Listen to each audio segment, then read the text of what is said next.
So we are looking at 1st and 2nd Samuel as mentioned, and I think uh, we're going to probably just go through the outline here of the text. I think Brother Whitaker did a pretty good job um, as we think about just the overall content and how extensive it is looking at these two books. So I think over the next 2 weeks, we're looking at 1st and 2nd Samuel. Next week, we're primarily, Lord willing, looking at the Davidic covenant. But that is also related here to the content in these in the coverage of these books. And so if you have the book with you on person, that's great. We're on page 59, 1st and 2nd Samuel. If not, no big deal. We'll go through it, and you should be able to follow along pretty easily. And so he mentions here the books of Samuel are about the race united, and in other words, the kingdom in its united format. This is prior, of course, to Solomon and Rehoboam. This is prior to what would come after Solomon, I should say, and all circumstances thereafter as it relates to the divided kingdom. You're looking at that period prior to, and you're also looking at it from a transition perspective, going from Judges and what we find in the book of Judges, what we find in the book of Ruth, as we've looked at, and then, of course, Samuel and Eli, as we find in the beginning pages here of these two books, and then transitioning to then the kings and the period of the kings. And so the theme, I thought Steve would like this, Proverbs 14 and verse 34, righteousness exalteth a nation, but sin is a reproach to any people. And it's interesting, of course, you think about what Steve did for us as it relates to the minor prophets, and you also think about here this period then beginning looking at the prophets, Samuel, of course, being one, and then also establishing schools for prophets, as we'll look at here in just a moment. But obviously, God's people will learn that obedience to Him is essential and needful in order for blessings and in order for His providential care to be captured and for them to benefit from it. So righteousness exalteth a nation, but sin is a reproach to any people. We see Jesus in these books. Jesus, of course, is despised and rejected as king, and we know the same is the case concerning, of course, David, and then obviously the seed of David, and again, the Davidic covenant, which we may get into, but probably not today, probably next week, is prominent here in these books. The key words and phrases: faithfulness, obey is found 10 times. Speak, for thy servant heareth. 1 Samuel chapter 3 and verse 10. And thou art the man. 2 Samuel chapter 12 and verse 7. And of course, that's Nathan's words to David as it relates to his sin regarding Bathsheba and Uriah. Key verses here, and we'll probably spend some time thinking about this. So 1 Samuel chapter 8 and verse 7. This is a very applicable verse to us today as we think about our own efforts to live for the Lord and the rejection that occurs in society, the rejection and longing of others to go elsewhere. You find here a great principle even as it relates to choice. God is going to allow within His permissive will for man to choose contrary to what he wants. And it's a sad condition, but really we find here as well a way in which we as man can deal with such circumstances. I think about elders in this situation. I think about preachers and the way in which they've struggled in their work as we think about this verse. Think about parents and mothers even as it relates to the difficulty of rearing children. 1 Samuel chapter 8 and verse 7. And the Lord said unto Samuel, hearken unto the voice of the people in all that they say unto thee, for they have not rejected thee, but they have rejected me, that I should not reign over them.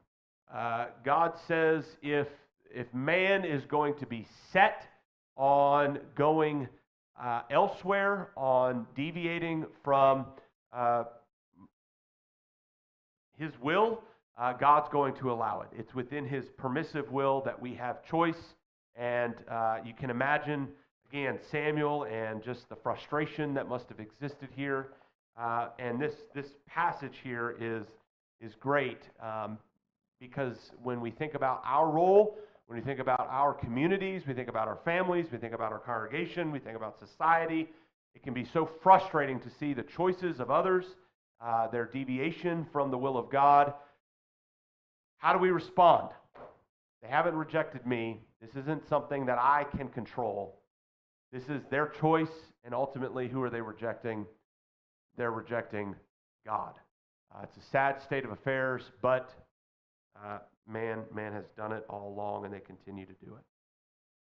And then you see ultimately what they want. They want to have a king over themselves. 1 Samuel chapter 8, verses 19 and 20, that we also may be like all the nations.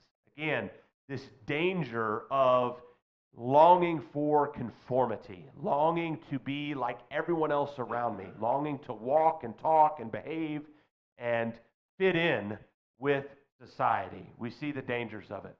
And here, this is the focus of God's people. This is what they want. It's no surprise then that they have the attitude that they have when we come into the New Testament, when we look at the first century, and the Jewish rulers, the Jewish people, continuing to have that attitude where they are pompous, they're arrogant, they think of themselves to be mighty and great, and they're focused on ultimately praise in sight of man's standard rather than praise in the sight of God's standard. And probably the greatest instance of this existing in the New Testament is what we find in John chapter 12, beginning there in verse 42. Nevertheless, even among the rulers, many believed in him, but because of the Pharisees, they did not confess him, lest they should be put out of the synagogue, for they love the praise of men more than the praise of God. They are just like their fathers. They're just like what we find throughout the history of God's Old Testament people. This longing and desire to be heaped up and esteemed based upon man's standard rather than God's standard. 1 Samuel chapter 13, verses 13 through 14.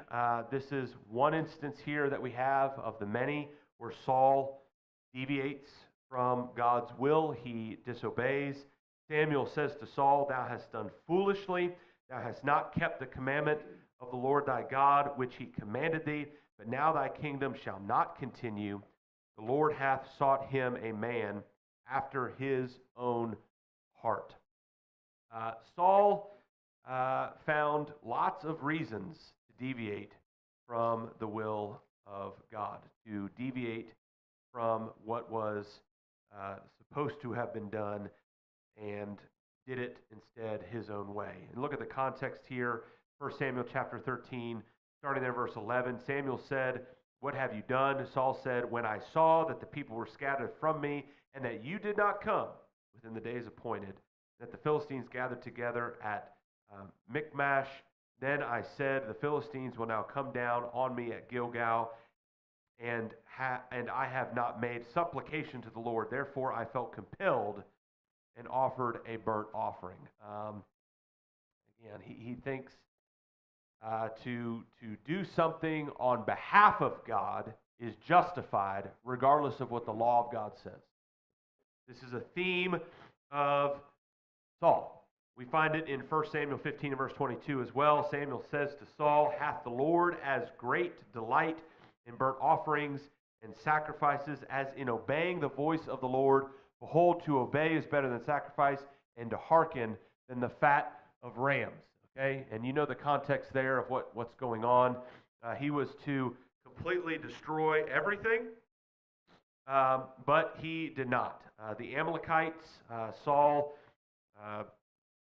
chose to keep behind certain of the livestock, and of course did not destroy all of what was commanded of him to destroy.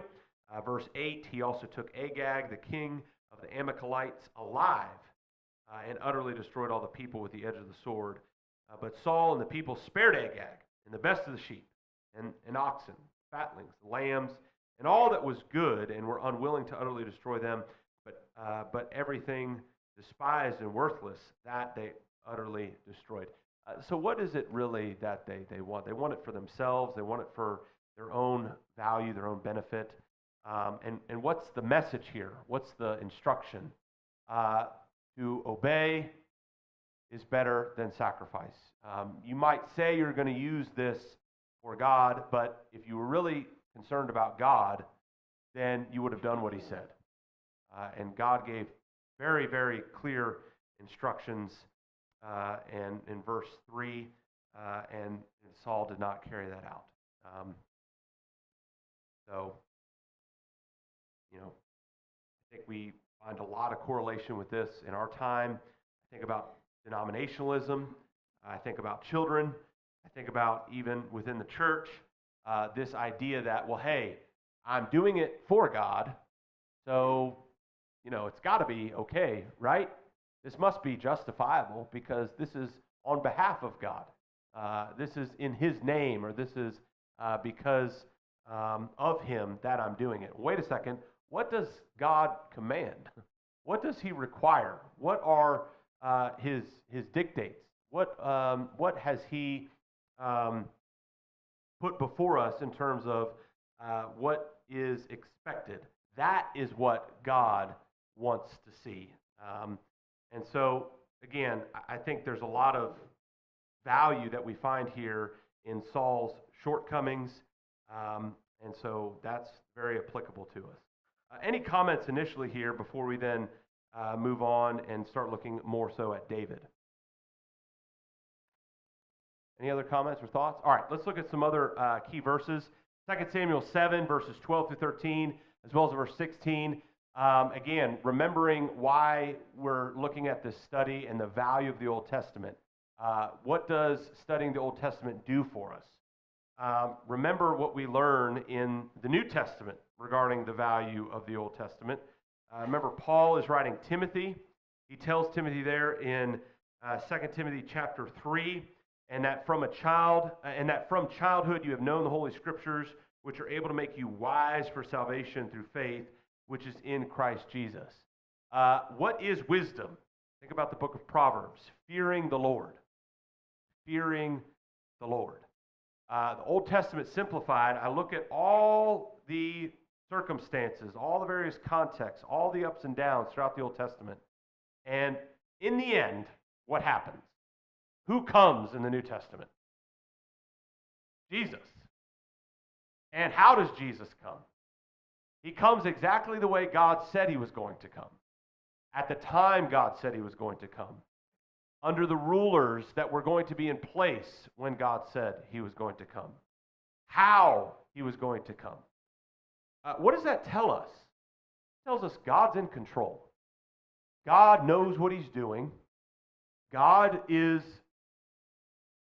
seeing everything. He's got the world in his hands, as the Pew Packers sing. And I can take comfort in that because ultimately I don't fear what's going on around me. I fear God. And I know that everything's going to be okay. And so when we start thinking about here transitioning to David, you can, again, think about what David must have been thinking of and what he must have been struggling with. And very similar in many respects to Saul. We could see a comparison here. Saul knew what God wanted. He didn't do it. He did it his own way. What happened? God punished Saul. David wasn't perfect. We know David's sin, and we know that David was punished as well. But David also figured things out. And unlike Saul, who didn't repent, who didn't turn things around, David did. Psalm 51, we have a whole chapter in the Bible where David is pouring out his soul, recognizing his sin, recognizing his failure to obey God and to scheme what he did regarding Bathsheba and Uriah. David could have deviated, but he didn't. And again, you can imagine his position. It must have been hard, given what he was capable of as king. What did David want to build? He wanted to build a temple. Now, God told him not to. Who would eventually build that temple? Solomon would. But imagine what David must have wrestled with. He wants to build this temple. God says no. What is the true temple that God is really concerned with now that we see the whole picture given the New Testament? Us. It is the church of Christ. That is what God's mission is, right? Ephesians chapter 3, 10 through 12. The eternal purpose of God. He who sees everything. He who has the world in his hand. What is his eternal purpose? The church. David didn't fully understand this, but he understood the need to obey God. And so God explains to him why David's not to build a temple. 2 Samuel chapter 7, verses 12 through 13. And when thy days be fulfilled, and thou shalt sleep with thy fathers, I will set up thy seed after thee, which shall proceed out of thy bowels, and I will establish his kingdom.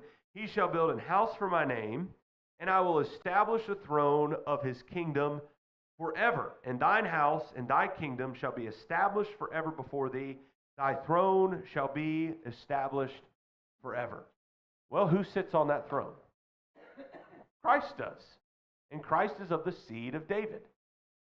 What Christ built is what God was concerned with. That's the eternal kingdom. And remember, again, the Jewish people, Solomon would eventually build the temple. But just like this book where they say, hey, we want a king to rule over us. We want to be like all the nations around us. 1 Samuel chapter 8, verses 19 through 20. All these other idol gods, what do they have? They have temples. They have what God's people want during this Old Testament period. They have this fixation on the physical things. And notice what Stephen will say in Acts chapter 7. Acts chapter 7. And notice here, starting in verse 44. Stephen here, remember, he's preaching this sermon, and these folks are stubborn. They end up murdering Stephen because of what he proclaims to them. Here he's preaching this to the high priest and to those in his company. Note verse 1 of Acts 7. But starting there in verse 44, he says, Our fathers had the tabernacle of witness in the wilderness, as he appointed, instructing Moses to make it according to the pattern that he had seen, which our fathers, having received it in turn, also brought with Joshua into the land possessed by the Gentiles, whom God drove out before the face of our fathers until the days of David. That's what we've been studying, right, recently. We looked at Joshua, we looked at Judges, we looked at Ruth. That's exactly what Stephen in 3 verses just summed up. Now he says, until the days of David, that's what they had, the tabernacle, who found favor before God and asked to find a dwelling for the God of Jacob. That's what we see there in 2 Samuel chapter 7, 12 through 13 and verse 16. But Solomon built him a house. However, verse 48, the Most High does not dwell in temples made with hands. In other words, okay, God allowed for this temple, but that wasn't his dwelling place. He's God. Earth is his footstool. He has built everything. He doesn't have a temple where he dwells. The Most High does not dwell in temples made with hands. As the prophet said, Heaven is my throne, earth is my footstool. What house will you build for me, says the Lord? Or what is the place of my rest? Has my hand not made all these things? Who is it really that he is coming after here in this context? He's coming after what they operate by. And whose job was it to operate the temple? The high priest.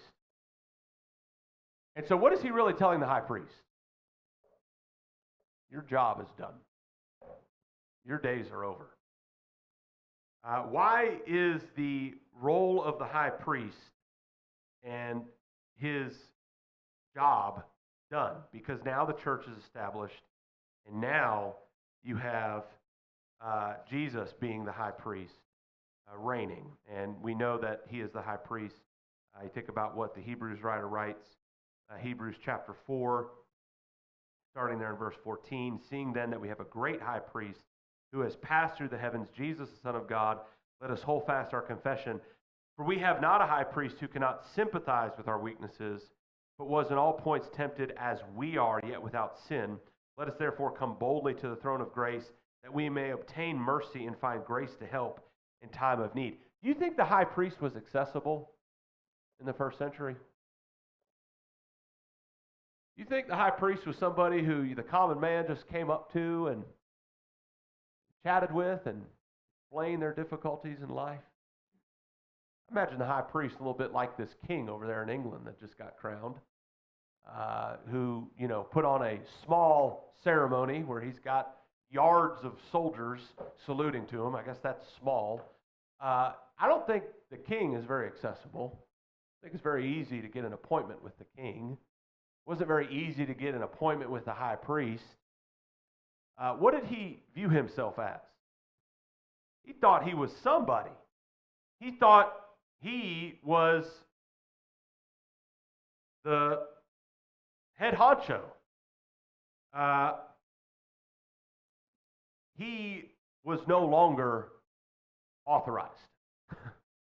And it's interesting what Paul says in Acts chapter 23, starting in verse 1. It says, men and brethren, I have lived in all good conscience before God until this day.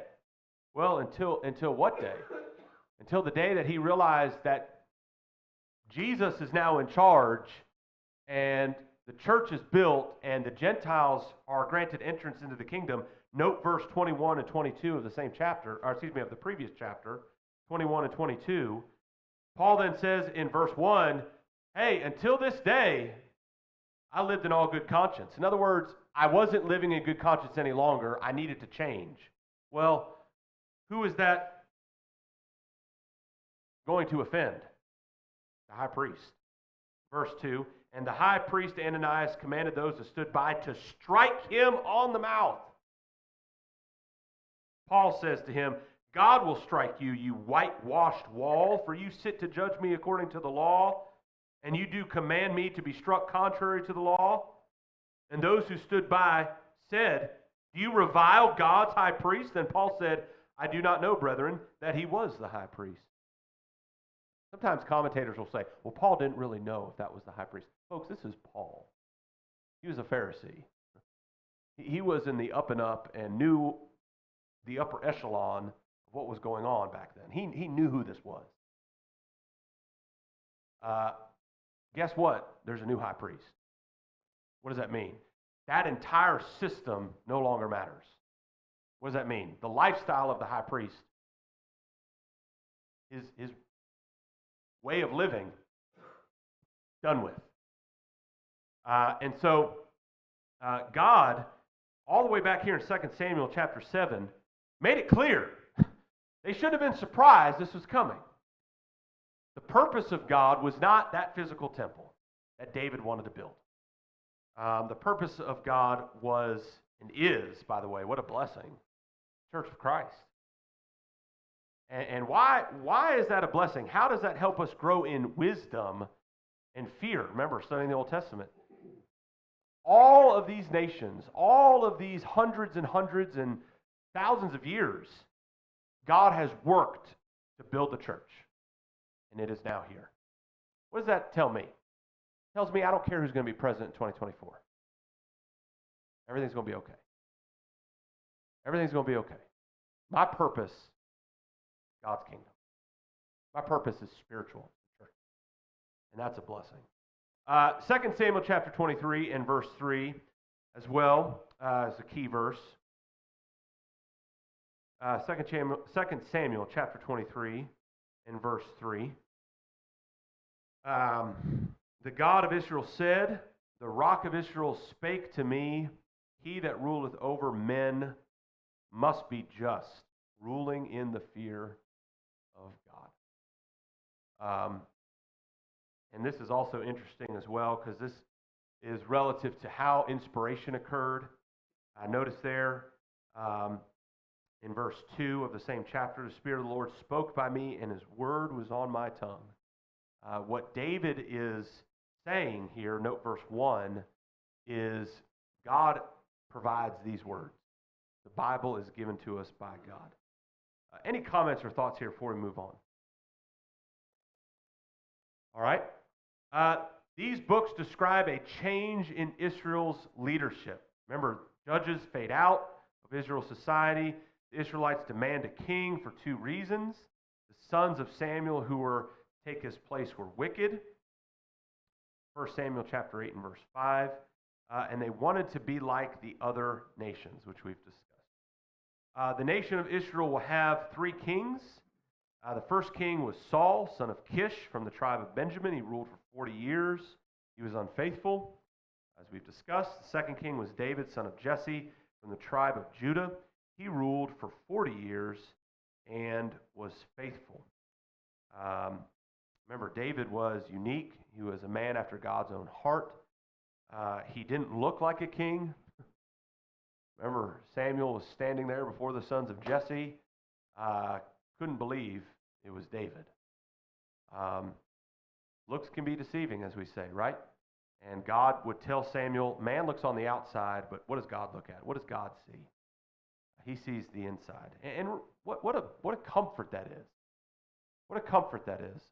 And again, this is just the power of David and his story, if you will. What does man look at? And not just summing it up there, the outside. What does man focus on? What does man deem as valuable?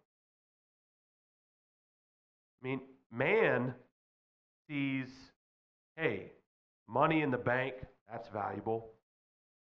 Man sees, what car we drive, what house we live in, what kind of clothes we wear, who our friends are, what our status is, what kind of job we have. Man views all these pretentious things as valuable. That's what man says. But what does God look at? God looks on the heart. Again, that's 1 Samuel chapter 16 and verse 7. And so God sees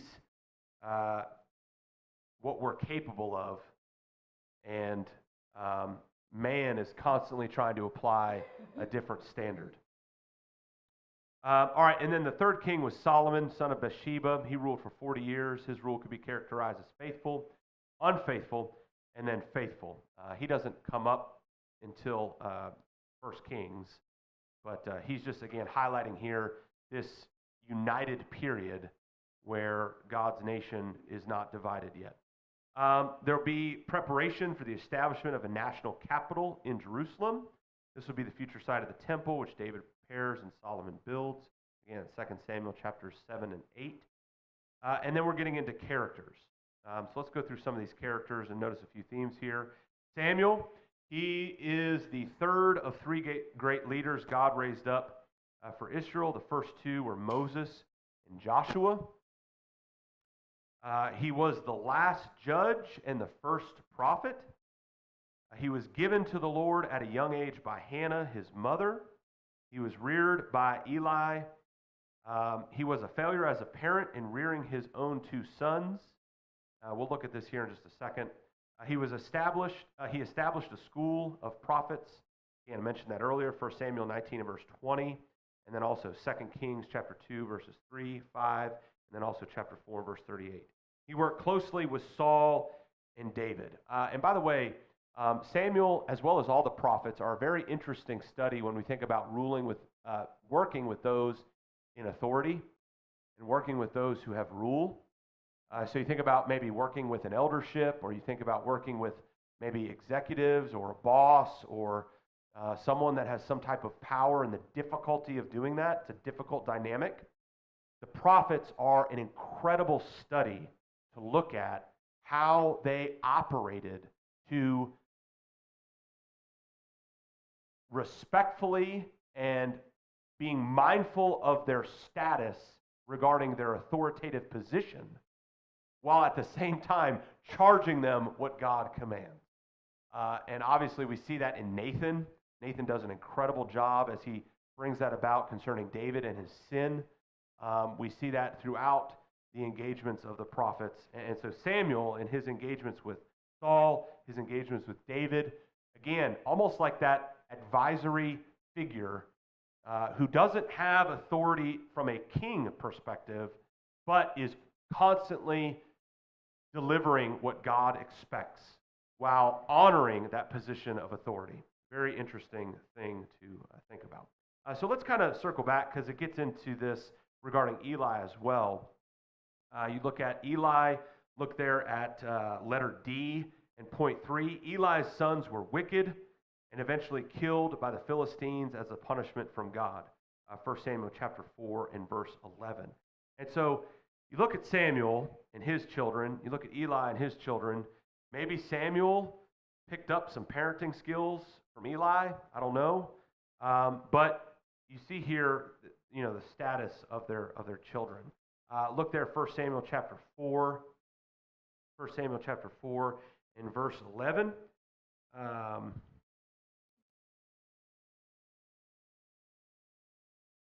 This is where they were killed, right? The two sons of Eli were slain.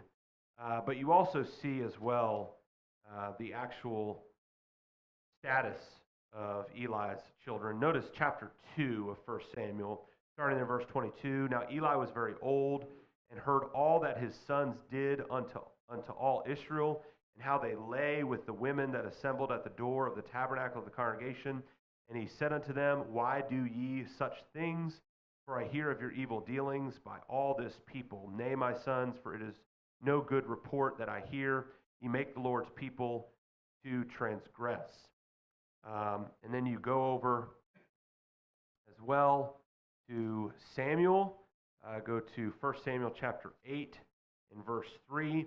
And his sons walked not in his ways, but turned aside after lucre, and took bribes, and perverted judgment. And so again, children have choice.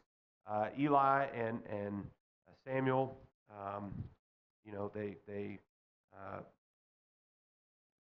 it's very possible that they couldn't have done anything else. But you see at least a correlation between Samuel and Eli both having that difficulty. All right, let's go on to Saul. So we've already talked a little bit about Saul. He's the first king of Israel and appointed such by Samuel under the direction of God. He started his reign as faithful to God, but ended his reign in rebellion to God. Saul made 3 grave mistakes in the book. The first that we looked at earlier was in chapter 13 in verse 9. 1 Samuel chapter 13 and verse 9. Saul said, Bring hither a burnt offering to me and peace offerings, and he offered the burnt offering. So we already looked at that, and that's where Samuel declares unto him the kingdom is going to be taken from him to a man after God's own heart. And then 1 Samuel chapter 15 and verse 35. And again, this is where Saul did not do what God had commanded regarding the Amalekites. Verse 3 of 1 Samuel chapter 15. And you see Saul's explanation there. Looking at verses 16 through 21. And then Samuel ultimately declares to him, Hath the Lord as great delight in burnt offerings and sacrifices as in obeying the voice of the Lord? Behold, to obey is better than sacrifice, and to hearken than the fat of rams. Such a great lesson there. And then obviously chapter 15 in verse 9 as well. He spared Agag. chapter 14, sorry, in verse 24 was the other sin of Saul, and that was that oath regarding the people not being able to eat. And then, of course, Jonathan, he discovers the honey, and he eats of it and is like, hey, why aren't you eating? And, it's because he had commanded that until they had taken vengeance, required this oath. All right, so we'll continue on with David. We got a lot to cover, but this is helpful for us, again, to get context concerning God's Old Testament people and the nation. And then I think we'll wrap up Samuel. All right, thank you all very much for the class.